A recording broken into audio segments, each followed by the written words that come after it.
Oui, allô? Allô? Oui, Oui. bonjour. Bonjour Jérôme. Vous allez bien? Et vous? Super, super. On y arrive. Je vous Oui, embête, effectivement. je vous embête pas quand même pendant vos vacances? Un petit Non, peu? mais là, on a trouvé le bon moment pour le faire. Là, Ok, ça va, on le fait. d'accord. Super. Alors voilà, je sais pas si vous aviez vu un peu ma trame de questions. J'en ai quand Alors, j'ai même. vu, je m'attendais pas à ce qu'elle soit aussi longue, et du coup, Ah, je vous avoue que j'ai commencé à les lire, et puis j'ai décroché. Je me suis dit, bon, d'accord. il sera toujours temps de les traiter lorsque on se parlera au téléphone. Jérôme, vous êtes étudiant en quoi? Alors moi, je suis étudiant en marketing communication internationale. En fait, D'accord, à l'EM Lyon ou alors, non, en fait, c'est en partenariat avec une université anglaise, Coventry University. Ok. Et donc, du coup, on est sur le campus Angleterre, mais on est dans une école en France, en fait. C'est des partenariats qui créent avec des écoles. D'accord. Ok. Voilà. Et quelle école en l'occurrence? Alors, bah, c'est Coventry University, et du coup, en fait, c'est simplement des écoles privées qui nous prêtent leurs Ah, locaux, ok. en fait. Ça n'a rien à voir, on est vraiment dans une université anglaise. Ok. Voilà. D'accord. Je sais pas si vous connaissez Oui. Coventry. De nom simplement. Ouais, de nom, d'accord. Voilà. Et ben, je suis dans cette université, ouais. D'accord. Et donc Bon. là, en plus, on Et a... donc la Fiat 500, un bon cas d'étude. Voilà, c'est ça. En fait, je suis en train de réaliser tout un projet, en fait, sur la Fiat 500. En fait, c'est sur la mode du néo-rétro. Et puis, en fait, Ouais. du coup, en fait, j'ai voulu faire un zoom, un focus sur la Fiat 500. D'accord. Et donc voilà, Ok. j'ai réussi. Et là, j'ai un interview dans une concession à Lyon la semaine prochaine avec directeur Très des bien. ventes. Ouais. Et du coup, c'est pour ça, en fait, je vais avoir vraiment une approche au niveau marketing, communication avec vous et une approche commerciale avec cette personne la semaine prochaine. Bon. Et J'espère puis, qu'il dira la même chose que moi. et ouais, j'espère. Et puis en parallèle, je suis en fait, en parallèle, je suis en train de créer en fait, je suis en train de faire des questionnaires qui sont déjà finis. Et donc, en fait, Ouais. ces questionnaires, ils sont adressés aux propriétaires de Fiat 500, de collection des années 50 et aussi la nouvelle génération des années 2000. Les clubs Fiat 500. Voilà, c'est ça. Et puis, en fait, je m'aperçois que c'est très compliqué parce qu'en fait, du coup, j'ai une cible très précise, les propriétaires de Fiat 500 nouvelle génération. Et du coup, pour arriver à avoir ces personnes, c'est compliqué. Parce que sur les réseaux Ouais. sociaux, bah, forcément, vu qu'on est sur une cible précise, donc déjà, on divise par deux. Et ensuite, après, au niveau des forums, des groupes, des rassemblements, c'est souvent par rapport à L'ancienne. l'ancienne Fiat 500. Ouais. Que Et et d'ailleurs, ils apprécient leur ancienne Fiat 500 et ils ne sont pas forcément clients de la nouvelle d'ailleurs. c'est souvent ça. Voilà, c'est ce que je suis en train de m'apercevoir, c'est que généralement, c'est un peu le même phénomène que la Mini Cooper. Eh bien, les gens, l'Austin, ils l'aimaient et la Mini, ils l'aiment plus trop. Parce que c'est plus la même approche du tout. Ouais. Voilà. Ok. Donc, du Bon, coup, bon. j'ai quelques questions. Donc, après, je ne sais pas comment vous voulez procéder. Je vous les pose, vous répondez?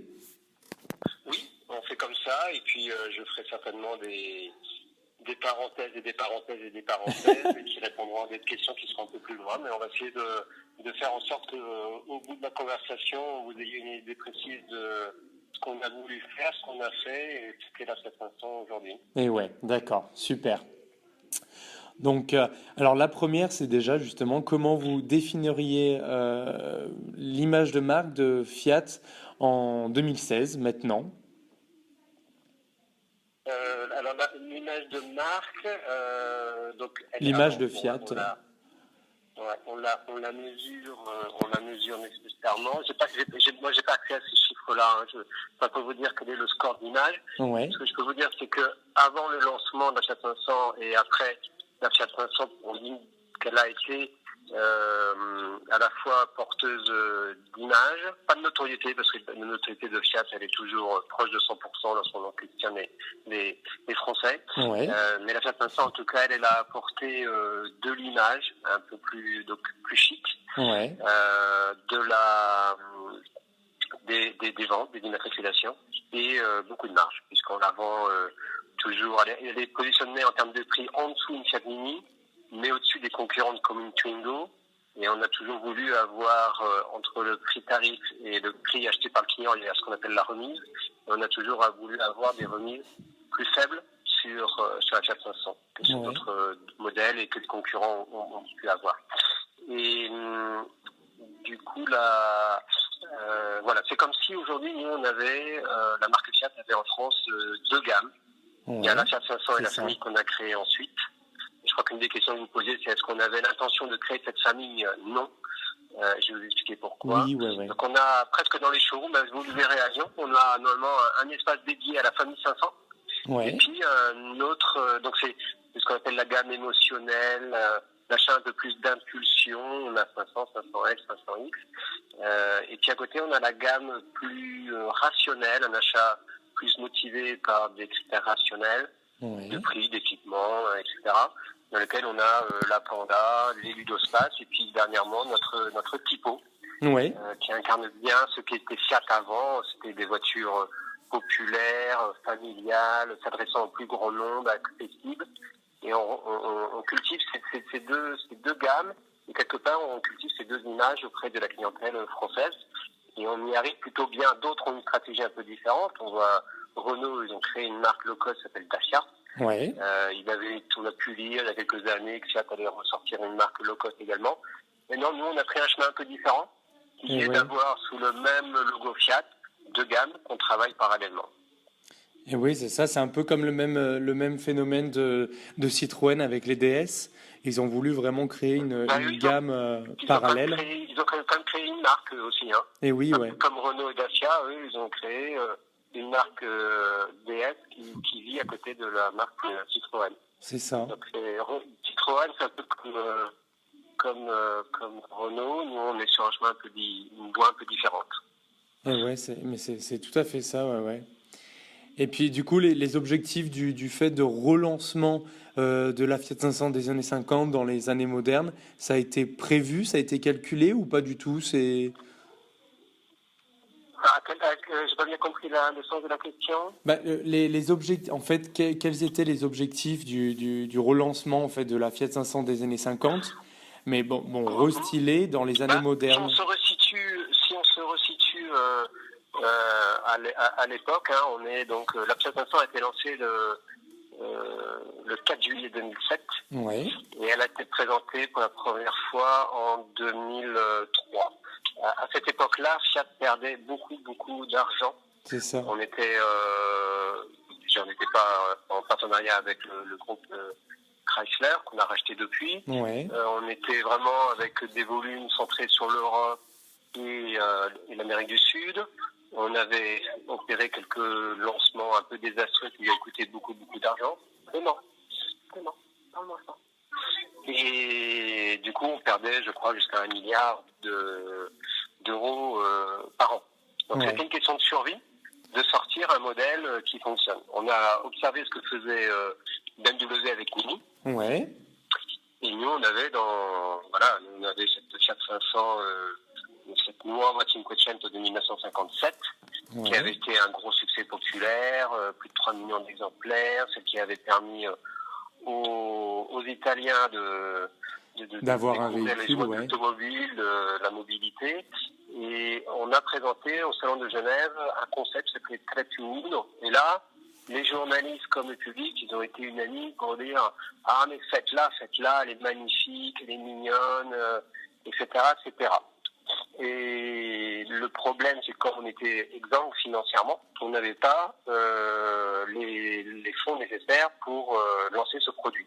Ouais. Et c'est pour ça que la Fiat 500 a été lancée en partenariat avec Ford, qui lui, sur cette même plateforme, a produit la Ford K. Ouais. La Ford K n'a pas été un grand succès commercial, mais en tout cas, ce partenariat a permis de diviser optimiser les coûts de développement de la voiture. Et voilà, en 2007, on a lancé notre Fiat 500. D'accord. Alors, autant éluder la question tout de suite, on ne peut pas dire que la Fiat 500 a fonctionné parce que on était dans la mode du néo-rétro et qu'elle était mignonne. Il y a d'autres exemples dans l'automobile, je pense notamment à la New Beetle, qui est une voiture mignonne, très ressemblante à la Coccinelle, qui elle aussi renvoie à un modèle mythique, historique, grand succès commercial, etc., etc. Ça ne suffit pas. Vous ne pouvez pas dire, parce que ma voiture elle est mignonne et qu'elle est néo-rétro, ça peut fonctionner commercialement. L'alchimie d'un lancement commercial est bien plus complexe que cela. Et du coup, la Fiat 500 a été un carton très rapidement partout et elle a boomé. Parce qu'elle est mignonne. C'était aussi un produit bien dans son temps. C'est-à-dire, on a beaucoup surfé sur la mode de la personnalisation. Et oui, la customisation, ça a été un grand boom. Effectivement, les gens. En fait, c'était une voiture, qui s'est essentiellement adressée aux femmes au départ. 80% des clientèles féminines, et les femmes voulaient la personnaliser pour que quelque part ce soit un peu le prolongement de leur personnalité. C'est ça, ouais. Et en fait, on avait. Alors, le travail sur le lancement s'est opéré un an avant. Et je me souviens que 6 mois avant le lancement, on avait proposé un configurateur. Ouais. Un configurateur, il y avait le site configurateur où les gens pouvaient imaginer leur 500 avec quelques personnalisations prédéfinies. Et ce qui a été le plus plébiscité par les clients a été implémenté dans l'usine en Pologne où elle est produite. Je pense notamment au drapeau italien qui court sur le côté là. Tout ça sont des idées qu'on avait proposées, que les gens de la communauté web ont largement publicité. Et du coup, on les a proposés commercialement dans la foulée. Donc le succès de la 500, c'est une bouille très sympa. J'ai déjà mis une voiture qui est moche, c'est une attitude, mais c'est bien la réalité. Elle est mignonne, la personnalisation. Et puis c'est un produit qui était très dans son temps. C'est une voiture qui avait à son lancement et qui a toujours 7 airbags, donc un haut niveau de sécurité. Elle était 5 étoiles au crash test Euro NCAP à l'époque. C'était la première de sa catégorie. Elle était également très écologique puisqu'elle était avec que des moteurs Euro 5, c'est-à-dire elle a devancé des normes anti-pollution qui sont rentrées en vigueur quelques mois plus tard. C'est ça. Qui plus est, elle était sympathique à conduire, agréable en ville, un large choix de moteurs, enfin tous les classiques, tous les incontournables d'un lancement automobile, mais il y avait ça. C'était pas nécessairement la plus pratique. Certains lui reprochaient la taille de son coffre, la petitesse des places à l'arrière, mais carton assuré et immédiat. Ça a été un grand carton, hein. Ouais. Et puis du coup, vous pensez que Fiat avait prémédité ce succès ou pas du tout? Non, disons qu'il y avait quand même. Vous avez juste envie de. Les recettes d'un lancement sont quasiment les mêmes, quel que soit le modèle. Ouais. On se disait qu'on sentait quand même qu'il se passait quelque chose avec cette voiture. Et oui, ouais. Maintenant, vous n'êtes jamais à l'abri d'une agressivité commerciale de votre concurrent. Vous n'êtes jamais à l'abri de rien, mais on se disait, tiens, c'est quand même bizarre. Tout ce que l'on fait fonctionne. Il se passait quelque chose. Moi, j'étais en charge à l'époque de tout ce qui était activité hors média. Ouais. Et notre site internet fiat.fr à l'époque drainait avant le lancement 100 000 visiteurs uniques par mois. Quand on a commencé à poster des billets sur la Fiat 500, on a quadruplé le trafic sur le site. Oh wow. Ça a été. Allô? Oui. Ah, d'accord, j'ai cru qu'on avait été coupé, pardon. Non, je vous laisse noter. En fait, je suis en train d'enregistrer en même temps, donc du coup, ok, d'accord. J'enregistre et je prends des notes en même temps si jamais j'ai quelque chose qui est des mots-clés. D'accord, ok. Et ouais. Mais oui, en fait, j'avais lu des articles sur Régis Perron. Je sais pas si vous connaissez de la. Ah si, ça me dit quelque chose. Ouais, de Mediagong, une agence de communication marketing. Il avait bien participé à les campagnes publicitaires de Fiat 500. Et donc, Ouais, comme vous disiez tout à l'heure, que en fait, l'idée c'était de créer une représentation de la femme en elle-même. Ils ont vraiment axé là-dessus. Et puis justement, il parlait aussi du co-branding.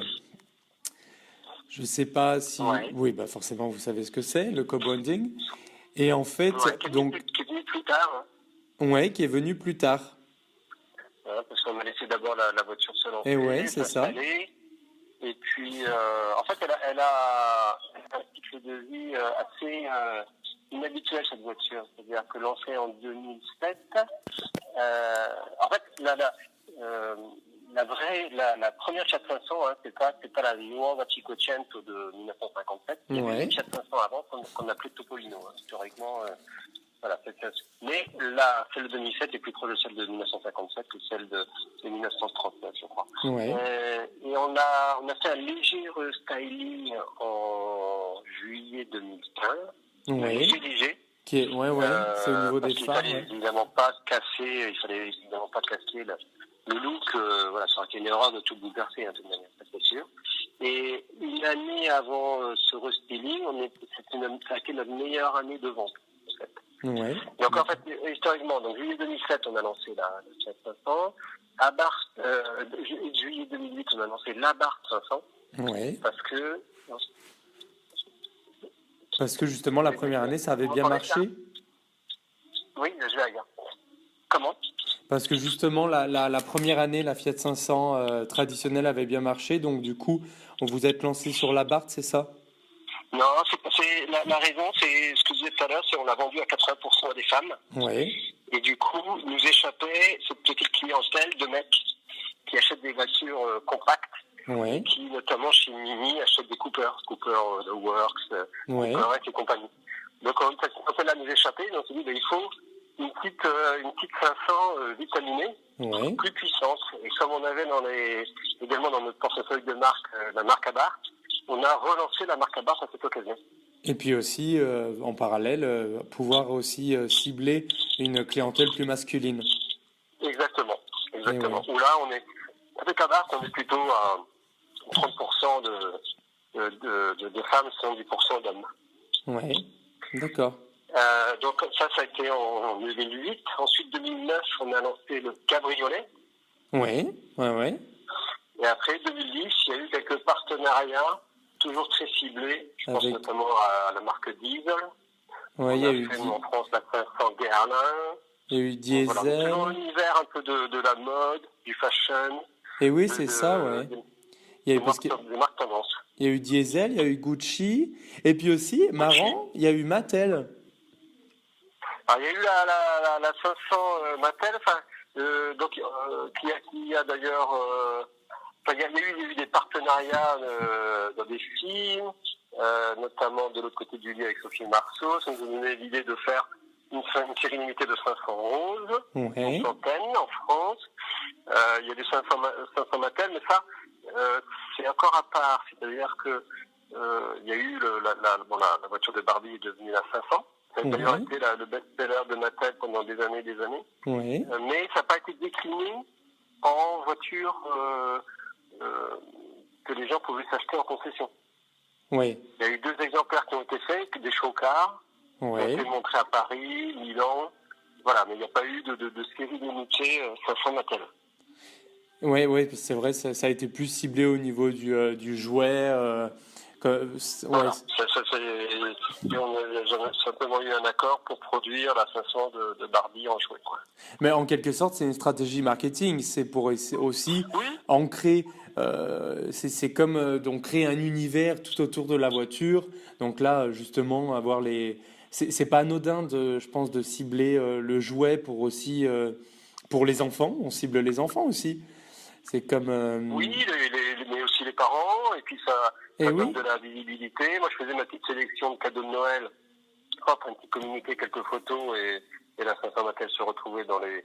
Je ne savais pas quoi acheter à Noël, acheter ça. Donc voilà, ça fait partie d'un ensemble d'initiatives, effectivement, autour de la 500. Mais Bon, le nombre de partenariats qu'on a refusés, je vous raconte même pas, quoi. Ah ouais? Moi, j'étais assailli de coups de téléphone. Je voudrais faire gagner une 500. Alors ça, on a toujours refusé. Hein. Faire gagner une voiture, faire gagner une 500, on a toujours refusé. Parce Ouais. qu'on trouvait ça pas valorisant, quoi. Oui, Et, ouais, ouais. la foire commerciale au fin fond de la Creuse, faire gagner une 500, ça n'a pas de sens. Donc le nombre de refus qu'on a dû opposer, c'était assez incroyable. Et c'était aussi des refus par rapport à de grandes marques, des multinationales ou des grandes enseignes, des designers internationaux. C'était quel genre de... Voilà, ça a pu, mais surtout, non, ça restait quand même assez des initiatives locales, Ok, voilà, sur des voitures, d'accord. etc., etc. Et le fait d'avoir choisi par exemple Diesel, Gucci, c'était vraiment Ça calculé a été d'associer... décidé en Italie, ça. Comment? Ce sont des contrats qui se négocient en Italie. Ouais, au siège social. Ouais. La seule série limitée que l'on ait faite, il y en a deux. Il y en a une qui était faite au niveau France, hein, je parle, c'est la 500 Guerlain, Ouais, et puis il y a eu la 500 Liberty. liberté. Ce sont des initiatives françaises. D'accord. Tous les autres, c'est des initiatives italiennes, Gucci, Diesel, tout ça. Mais en quelque sorte, c'est pas anodin encore une fois, c'est tout calculé, c'est d'allier justement parce qu'elle est tendance, cette voiture, elle est chic, elle est raffinée, et puis c'était vraiment d'allier Tout est toujours calculé chez nous. Hein. Comment? Tout est toujours calculé, hein, effectivement. Et oui, ouais. Non, ils ont bien préparé leur coup. Et donc ensuite, par exemple, justement, alors en 2014, Fiat a racheté Chrysler, le rachat de Chrysler par Fiat. Ouais. Qu'est-ce que ça a apporté ça, l'achat a été fait dû au fait que les parts de marché ont augmenté après avoir créé la Fiat 500 ou comment ça s'est passé? Non, c'est encore. Alors, le rachat s'est terminé en octobre, le 11 octobre 2014. Ouais, En revanche, la coopération était initiée depuis 2009. d'accord. Oui, oui, j'avais. 2009, 2008, la pire année du marché américain. Les trois constructeurs sont dans la C'est difficulté. ça. Barack Obama cherche à sauver GM, Chrysler, Ford s'en sort Ouais, tout seul. Il réinjecte de l'argent et nous, on se propose de venir apporter notre expertise dans les petites voitures, les petites motorisations, ouais. en échange d'une part du capital du groupe Chrysler. Grâce à cela, on introduit la Fiat 500 aux États-Unis. Ce qui a fait un peu peur aussi au début. Peur, non, ça n'a pas du tout fait peur. Ça n'a pas fait C'est-à-dire peur du fait que ça soit ça fait partie de la culture d'avoir des grosses voitures aux États-Unis. Ça n'a pas fait. disons quand même, il sortait d'une crise automobile où il s'était rendu compte qu'avoir des gros moteurs de 6 Et qui oui, sont ouais. moutons, c'était pas la panacée. Alors je dis pas que depuis ils ne sont pas retournés, hein. Oui, Ils ont vite oublié leurs erreurs du passé, mais on disait bien que c'était pas une voiture qui conviendrait à comment dire, au mec qui a un ranch au fin fond du Texas pour transporter son bétail. Mais on disait qu'à New York, Los Angeles, etc., ça pouvait très bien séduire une clientèle urbaine. Et effectivement, on en vend plus de 50 000 par an là-bas. ouais, ouais, c'est quand même. Oui, oui, oui. Mais c'est vrai que c'est qu'à New York, on suppose que oui, dans les grandes villes, San Francisco sur la côte californienne, ça pourrait bien marcher ce type de voiture. Effectivement. Mais d'ailleurs, j'avais vu une vidéo sur Times Square. Ils avaient fait une grosse campagne de street marketing avec Fiat. Ils avaient mis des dizaines et des dizaines de Fiat 500 les unes après les autres sur Times Square. Et donc, en fait, les passants pouvaient monter, découvrir la voiture. J'ai trouvé ça sympa. Ouais, on a fait une petite clin d'œil aussi au moment du lancement de Star Wars. Il y avait Ouais, Stormtroopers. Voilà. Donc le partenariat jusqu'au rachat du groupe Chrysler et la Fiat 500, voilà, ça nous a ouvert les portes du réseau américain, ouais. à qui on a dit de proposer de vendre la Fiat 500, puis la 500L et maintenant la 500i. Voilà. Et ce qui pour vous a un bon potentiel, le marché américain, ou pas plus que l'Europe Oui, ou... alors, alors en taille, le marché américain, au nombre de faire 17 millions, je crois, vous contrôlerez. Ouais. Il est plus, comment c'est par rapport, non, il est plus grand que le marché européen, effectivement. Et c'est surtout des voitures avec, alors malgré tout, hein, on aura toujours plus de Dodge, de Jeep Oui, ouais, aux États-Unis que de Fiat, hein, parce que complètement. voilà, ce sont plutôt des gros véhicules, donc C'est la culture aussi en quelque sorte. gros prix moyen et grosse marge, effectivement. C'est pas que c'est du tactique, mais c'est un complément bienvenu. Voilà. Ouais. C'est ça, un complément bienvenu. D'accord. Et justement, par rapport aux campagnes publicitaires de Fiat 500, par exemple, qui intervient pour les campagnes publicitaires? C'est le siège social qui impose les campagnes ou comment ça marche? C'est par pays? Alors, Chacun gère comme il veut? normalement, effectivement, c'est comme ça. C'est le siège qui propose une voire deux campagnes, les Ouais. filiales se prononcent et prennent telle ou telle campagne. Avec la Fiat 500, en tout cas, et la France, c'est un peu particulier parce que on est dans les pays européens, le pays sur lequel la Fiat 500 surfe le plus sur le côté, justement, chic, premium accessible. Et du coup, il nous laisse assez souvent faire nos propres campagnes Mhm. publicitaires pour la Fiat 500, parce qu'on a un positionnement particulier ici dans l'Hexagone. Ouais. D'accord. Donc campagne télé, print, web, bien évidemment en leur demandant toujours leur accord au siège européen, Et oui, ouais. etc., etc. De plus en plus de digital, ouais, complètement. Et du coup, ce que vous utilisez, ouais, c'est simplement la télé, le digital au niveau online, et puis... Ouais, sur la Fiat 500, on est toujours de temps en temps de la campagne télé, du print, Ouais. web, jamais de radio, et on a dû faire de l'affichage, mais c'est quand même pas le vecteur le plus conseillé pour ce produit-là. Ouais. Ouais, bah, des billboards en pleine ville.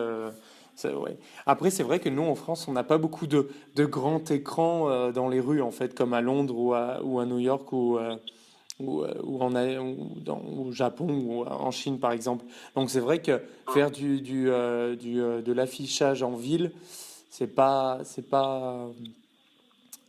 sais pas si c'est bien bénéfique. Ça va être sous les abris de bus, ça va pas être. Ouais, exactement. Ouais. Exactement. Et donc du coup, un peu une question pour vous. Selon vous, quel marketing est efficace de nos jours et qu'est-ce qui ne fonctionne plus? En parlant de la Fiat 500, Alors là, on va parler en général. Est-ce que en parallèle, ouais, avec vous, avec la Fiat 500, ouais. Qu'est-ce que vous pensez en termes de marketing qui ne fonctionne plus et qui fonctionne de nos jours maintenant? je dirais que la question n'est pas qu'est-ce qui ne fonctionne plus. Bien évidemment, la restriction des moyens budgétaires amène de plus en plus les marques à passer par Internet, Ouais. ou des voies indirectes avec les blogs, etc.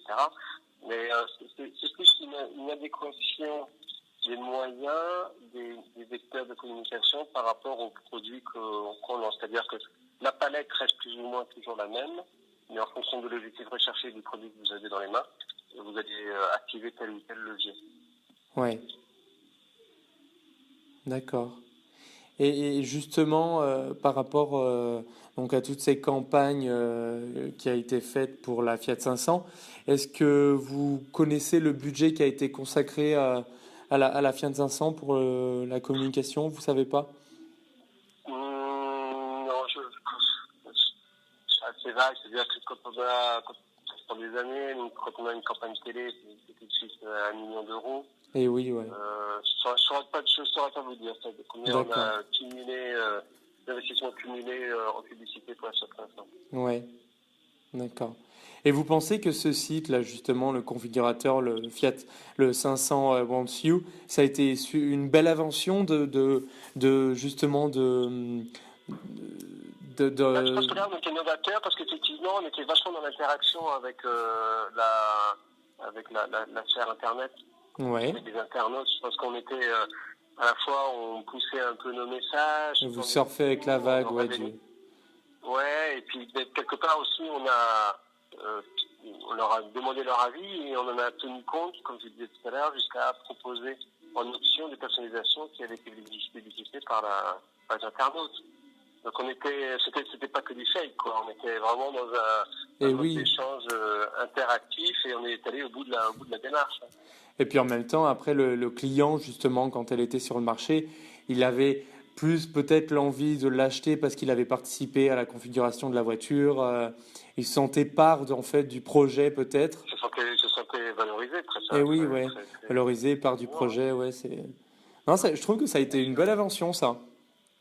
Ouais, non, pour moi, j'étais très heureux de pouvoir participer à ce lancement parce que c'est assez unique comme phénomène. C'est ça, ouais.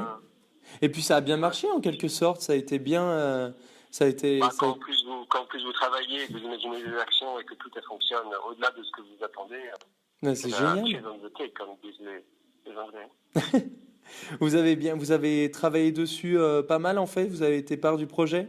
Oui, j'étais à l'époque dans l'entité de marketing hors média, donc j'étais dans toutes les réunions de coordination du lancement. C'était pas ORP à l'époque. Ouais. Et ouais, j'ai suivi ça vraiment de très très près. Sollicitation des agences, les appels d'offres, le retour des colis d'idées. Ouais, c'était bien. Et ça se passait tout à Paris ou il fallait aller au siège à Turin? Oui, il y avait quelques réunions de coordination en Italie, et sinon ça se faisait effectivement au siège. Ouais. Le lancement international a été fait 50 ans jour pour jour, de nouveau à Turin. D'accord. En juillet 2015, c'est à Turin que la présentation officielle a été faite avec un grand show sur les rives du Pô, dans le centre-ville de Turin. Ouais. Vous y étiez? Alors, non, parce que il y avait une initiative aussi. Ils vous ont pas invité? Il y avait un direct live, un faux direct live avec TF1. Ouais. Donc il y avait Flavie Flamand. Ouais. Donc il y avait une captation vidéo qui se faisait du show de présentation de la voiture. Et c'était monté en quelques minutes dans les studios de TF1. Flavie Flamand, pendant toute la soirée, intervenait en disant « Ah, je suis à Turin, nanana. » Et pour assurer un éventuel problème technique entre Turin et Paris, on m'avait demandé, comme je suis bilingue italien, de rester à Paris pour pouvoir échanger, communiquer et résoudre des problèmes qui auraient pu se poser. Moi, j'étais dans la tour TF1 ce soir-là. Ah, pardon. Voilà. Et ouais, mais bon, il faut bien. Et ben voilà, il faut. Mais oui, c'est sympa, on était tout en haut du siège de TF1. Et ouais, ça peut être sympa aussi. Ne quittez pas. En majuscule, Emma. Puis Emma tout en majuscule. Puis Ja, en majuscule, 05. Et il faut bien mettre la touche des chiffres pour faire le 05. Oui. Donc voilà, j'étais à Turin ce soir-là. D'accord, ok. Et justement, pour en revenir à la personnalisation, à la customisation, ça a été vraiment pensé, ça a été une stratégie pour attirer justement les acheteurs du fait qu'on surfait sur la vague, c'est ça? Oui, c'est-à-dire que c'est à la fois un objectif marketing de mieux répondre aux exigences de cette clientèle. Au début, je dis plus que c'est le cas aujourd'hui, mais au début, on vendait, il faut s'imaginer la centricité du 16e arrondissement de Paris, c'est une clientèle type. Ouais. Et quand une l'avait, l'autre voulait en avoir une, mais pas la même. Et oui. Parce que donc elle personnalisait et d'un point de vue marketing, ça c'était malin. Et puis d'un point de vue commercial, ça venait surenchérir le prix de la voiture. Alors, cette clientèle-là n'avait aucun problème d'argent. Donc, tous ces strippings, ces coloris, ces diffuseurs de parfums et tout ça là, étaient vendus relativement cher et venaient arrondir la marge sur les voitures. Ouais. Donc, il y avait l'aspect marketing, commercial et financier. C'est ça. J'avais lu un article sur Mini Cooper en fait. Et puis voilà, justement, il disait oui, Paris du 6e, je garde ma Mini Cooper sur le trottoir, je bois mon verre mon verre de rosé en terrasse. Et puis c'était marrant parce que c'était vraiment ça en fait. Il y avait toute cette atmosphère qui se faisait dans un arrondissement à travers de la voiture. Et puis là, c'est Hum. comme pareil pour la Fiat 500 en fait, hein. Le chiffre, je crois que c'était, on avait en moyenne 1 000 € TTC d'options par voiture. Ah oui, quand même, il y a un sacré budget au niveau de la personnalisation, Hum, hein. hum. Et ce qui ne se fait pas pour une autre voiture. Après, ça va être des options. C'est moi. Et puis alors, en termes de mix, on vendait 80% de véhicules sur le niveau de finition le plus élevé. Ouais. Là aussi, c'est assez atypique. Ah oui, Donc, on quand vendait même. déjà des voitures très bien équipées, toit vitré, climatisation, etc., etc. Et en Ouais. plus, les gens prenaient 1 000 € d'options en moyenne. Ouais, c'est... Et puis sur une autre voiture, par exemple, avec une marque, avec un modèle plus traditionnel, où ça va pas se passer comme ça va être simplement des options et pas de Oui, personnalisation. déjà, ça, c'est plutôt le deuxième niveau de finition qu'on vend le plus. Ouais, Et puis, un peu moins d'options. Ouais. et ouais. Et alors justement, ouais, autour de cette voiture, on a voulu créer une communauté, vous pensez, avec tous les objets dérivés, les produits dérivés Fiat 500, avec comme les t-shirts et les objets, etc. Vous pensez que ça a été de créer une communauté un peu comme l'univers de Mini Cooper? Non, il y a moins eu cette idée de. Bon, il y a quand même une initiative qui était intéressante. C'est 1 an après le lancement. Ouais, On a proposé aux propriétaires de Fiat 500 de se retrouver autour d'un pique-nique géant. ouais. Et là aussi, on pensait avoir du mal à réunir 600 personnes et on a été 2000. Ah waouh, Mais ça a été, disons qu'après, non, je peux pas dire qu'il y a eu une volonté de fédérer une communauté. Non, d'accord. je ne crois pas. Et ce pique-nique, il a été réalisé où? On l'a fait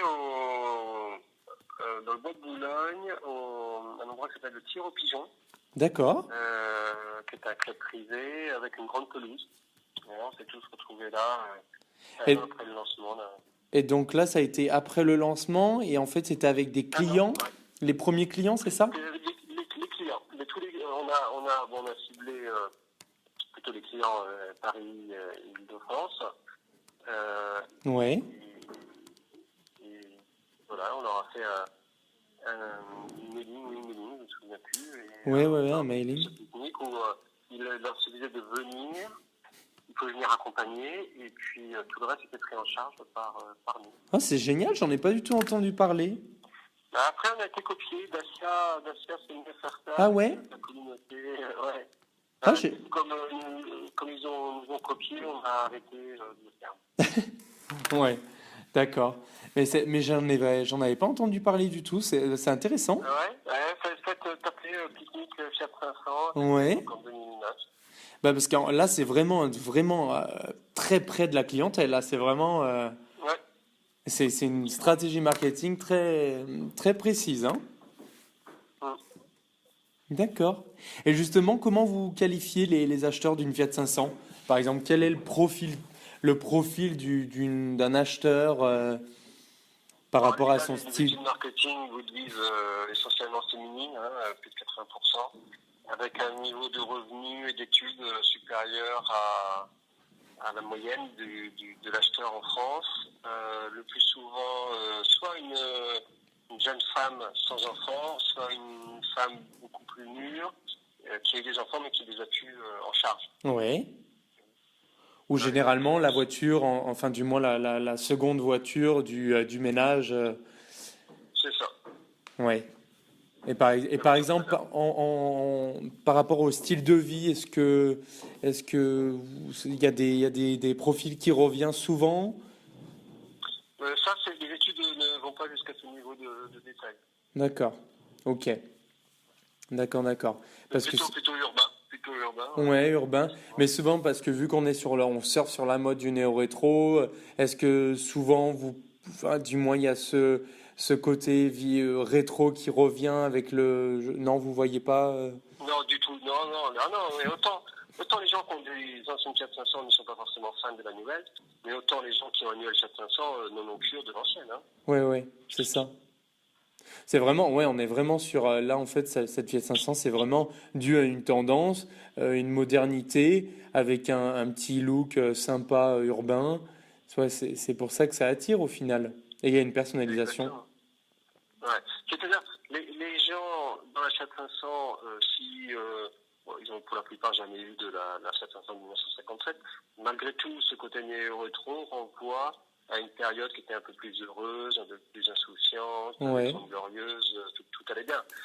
Donc ça renvoie à une époque, mais ça renvoie pas à la voiture de cette époque. ouais.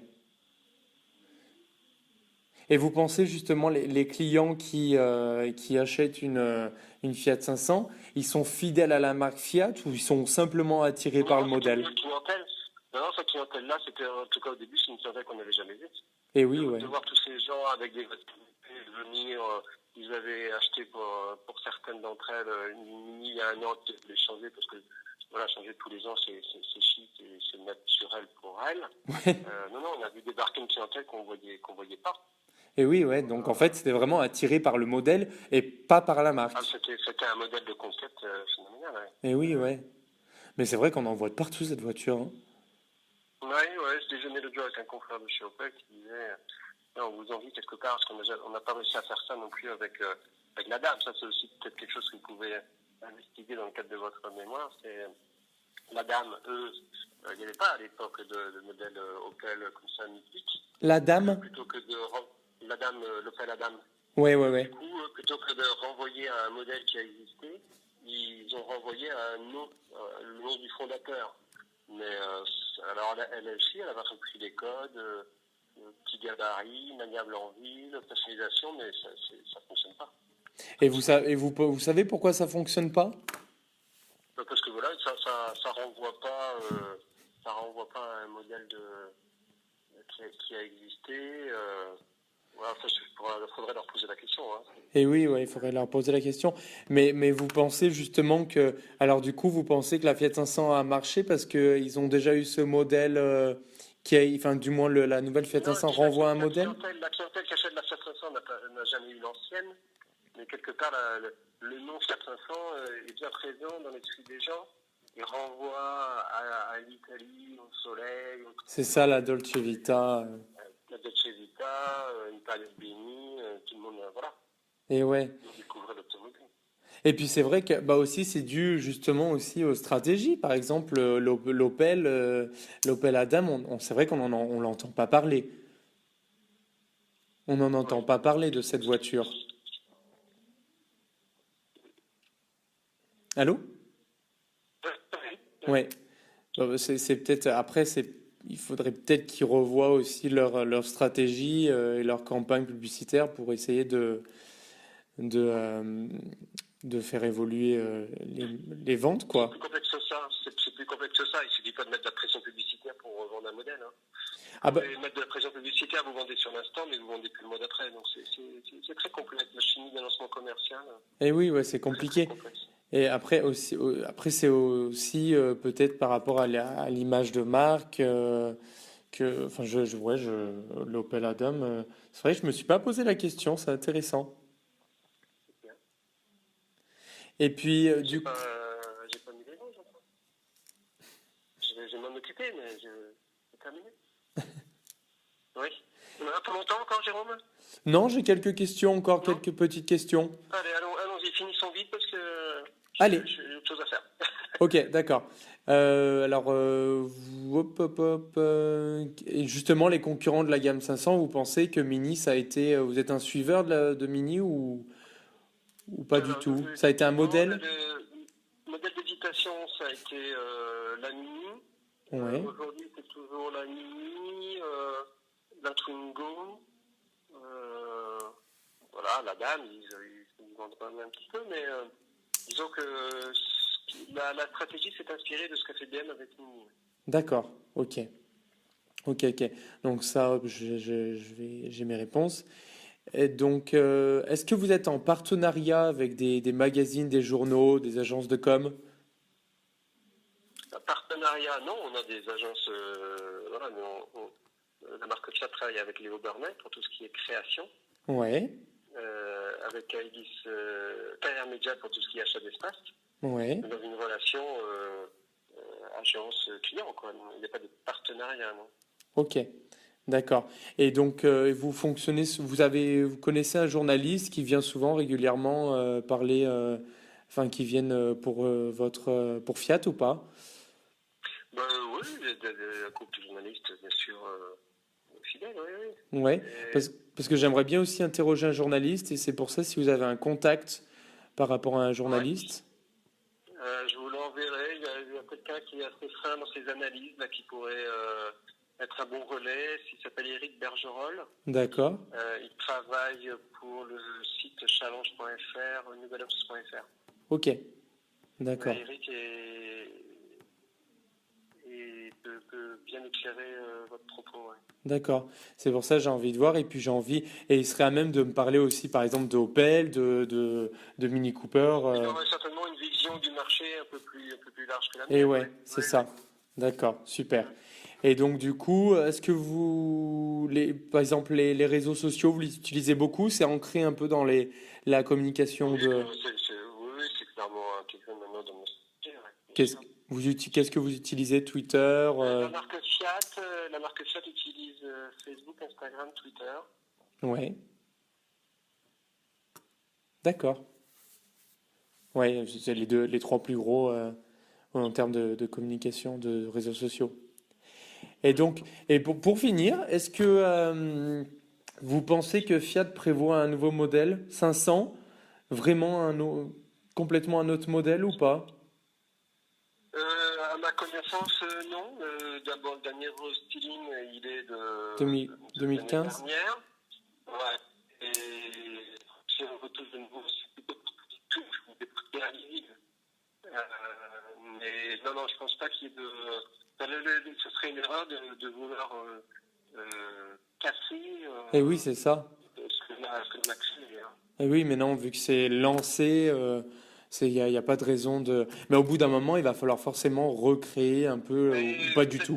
peut-être pas. Cette Peut-être voiture est pas. atypique, donc peut-être pas. Cette voiture est atypique. Ça peut, on peut continuer, on va analyser, hein, suivre bien sûr Eh oui, complètement. les ventes et les opinions, faire des tests consommateurs et autres, mais Après, non, non, c'est vrai que ça serait bien de la garder telle quelle pendant des années, pour justement recréer voilà, le ça fera un peu phénomène plus des en années petite 50, touche, ouais.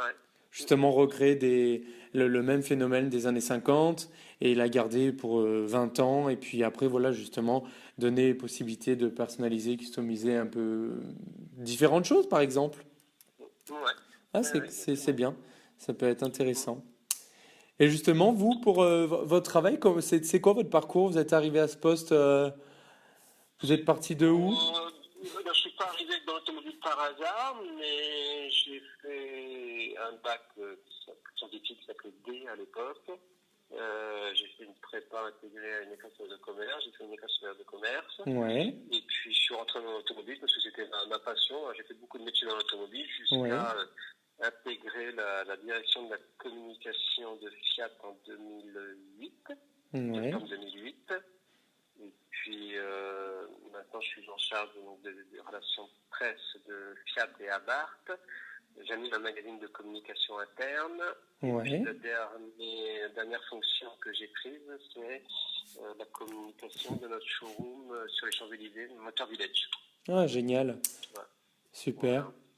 Et puis en fait, c'était dû à votre réseau, donc vous avez pu essayer de réaliser enfin, de rentrer dans ces branches. Non, c'est pas du réseau. Dans une entreprise, je connais les opportunités quand elles se présentent. Et oui, ouais, Vous les, complètement. vous les, vous les provoquez. Ce magazine de communication interne, c'est pas quelque chose qui était fait avant. Donc c'est moi qui l'ai Ouais. créé de toutes pièces et poussé l'idée, le projet. Voilà, ça se passe aussi comme ça dans les entreprises. Et oui, complètement. C'est souvent en prenant des initiatives qu'on arrive à grimper et à faire des choses Voilà. qu'on a envie. Mhm. C'est génial. Tout à fait. Et il y a une petite question, j'avais oublié. La Fiat 500X et la Fiat 500L, qu'on n'en a pas vraiment parlé, ça avait été Ouais. prévu d'élargir la gamme Non, avec ces. comme je disais tout à l'heure, c'était nous, à cette époque-là, on cherchait surtout à s'en sortir, à sauver notre peau. Eh oui, Donc la Fiat 500 a d'abord été pensée comme un produit seul, sans idée de faire une famille. On observait quand même que Mini étendait sa gamme en créant de nouveaux modèles. Jusqu'à une certaine limite, ça fonctionne, puisque BMW et Mini font un peu maintenant machine arrière. Ouais. Leurs coupés, roadster, tout ça ne sont plus au catalogue, ne seront pas renouvelés.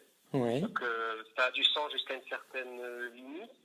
De cette 500, on a créé un petit monospace qui s'appelle la 500L. Ouais. Et L Living en 7 places. Et puis on a ensuite observé cet essor sur les petits crossovers et SUV urbains. Ouais. Nissan Juke, Renault Capture, et on a décliné la 500X à partir de cela, et elle aussi c'est un vrai carton. Et ouais, c'est vrai qu'elle a. Enfin, et après, c'est peut-être aussi. Là, on cible aussi peut-être une clientèle plus masculine. Alors oui, plus familiale en tout cas. Plus familiale. La clientèle pourrait être donc sur la 500 une femme sans enfant, puis elle se marie et a des enfants. Là, mettre des enfants à l'arrière d'une 500, c'est moins pratique. Le coffre n'est pas assez grand pour une poussette. Ouais. Du coup, je pourrais être intéressé par une 500L ou une 500X. Et oui, c'est ça. Effectivement. Donc on est sur une clientèle à la 500X, c'est toujours aussi un peu au-dessus de la moyenne des Français en termes de pouvoir d'achat, études et compagnie, mais on est plus là sur une cible familiale. Ouais, et puis on est sur quelque chose de viral en quelque sorte parce que voilà, Mini fait ça. Il y a eu, il y a eu beaucoup de marques qui commencent à faire ça, donc. Ça représente maintenant ces petits crossovers SUV représentent 25% du marché, donc tout le monde s'y intéresse effectivement. Et oui, forcément. Super. Okay. Bon, et ben en tout cas, je suis très content. Merci beaucoup d'avoir pris du temps.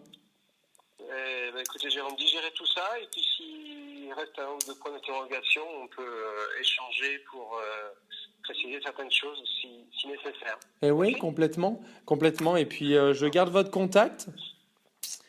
Ok. Oui, et puis si jamais j'ai besoin encore, je vous contacte par mail. Ah, Voilà. Et donc, bon, et du coup, bonne fin de journée. Au revoir, merci.